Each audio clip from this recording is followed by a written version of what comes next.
মই নথকাৰ অনুভৱ যিদিনা হ'ব তোমাৰ সিদিনা অশ্ৰু নিগৰিবনে কোৱা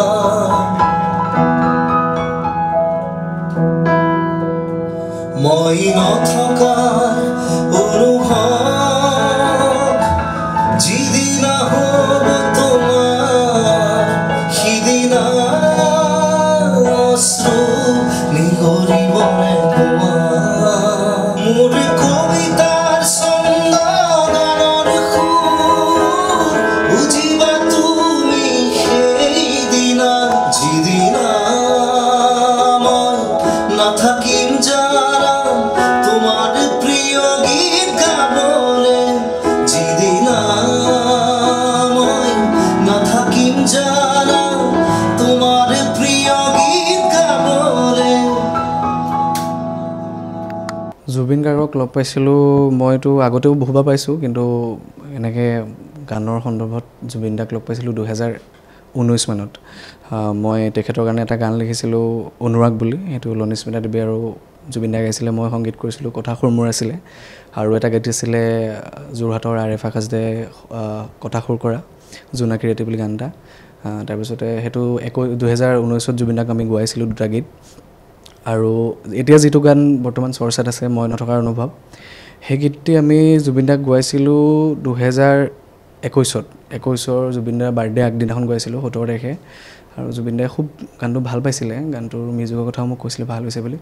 আৰু গানটো সুন্দৰকৈ লিখিছিলে আৰেফ আকাশদে তাৰপিছতে মই সংগীতটো কৰিবলৈ চেষ্টা কৰিছিলোঁ আচলতে এটাই বেয়া লাগিছে জুবিন দা ইমানখিনি আমাৰ কাৰণে দি গ'ল তেখেতৰ মৃত্যুটো যে ইমান বেয়াকৈ হ'ল সেইটো কাৰণে সদায় আমাৰ দুখ ৰৈ যাব আৰু এটাই আশা কৰোঁ যাতে জুবিন দাই সোনকালে জাষ্টিছ পায় জুবিন দাৰ যোন দুখী আছে দুখীয়ে সোনকালে শাস্তি পায় বুলি আশা কৰিছোঁ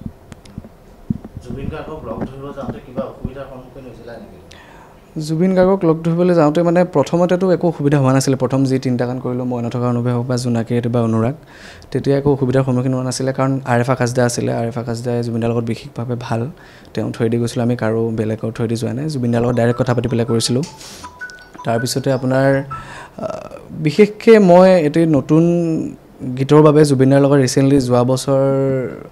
এটি গীত মই প্ৰস্তুত কৰিছিলোঁ জুবিন দাক গোৱাবলৈ অকণমান আৱেগ থকা গান এটা কৰিছিলোঁ আৰু তাৰপিছতে সেইটো গোৱাবলৈ যাওঁতে মই জুবিন দাক মেছেজো দিছিলোঁ জুবিন দাক মই কাৰণ জুবিন দাৰ যিহেতু বহুত মানুহ আহি থাকে জুবিন দাৰ গেটখনো কিবা লক কৰি থোৱা ছিষ্টেম এটা আছে তাৰপিছতে মই তালৈ যাওঁতে যিহেতু গেটখন মৰি থোৱা আছিলে মই জুবিন দাক মেছেজটো দেখাব পাৰোঁ নি বাৰু জুবিন দাক মই মেছেজ দিছিলোঁ গেটৰ ওচৰত ৰখি পেলাই এইটো চাব পাৰে দেই ইয়াত লিখিছিলোঁ যে দাদা মই তেজপুৰৰ হিমাংশু হয় আপোনাৰ 4টামান গানত মই মিউজিক কৰিছিলোঁ আপোনাক বহুবাৰ লগ পাইছোঁ তথাপিও এটা গান আছিলে আপোনাক এবাৰ লগ পাব বিৰাট মন আছিলে তাত জুবিন দাই মোক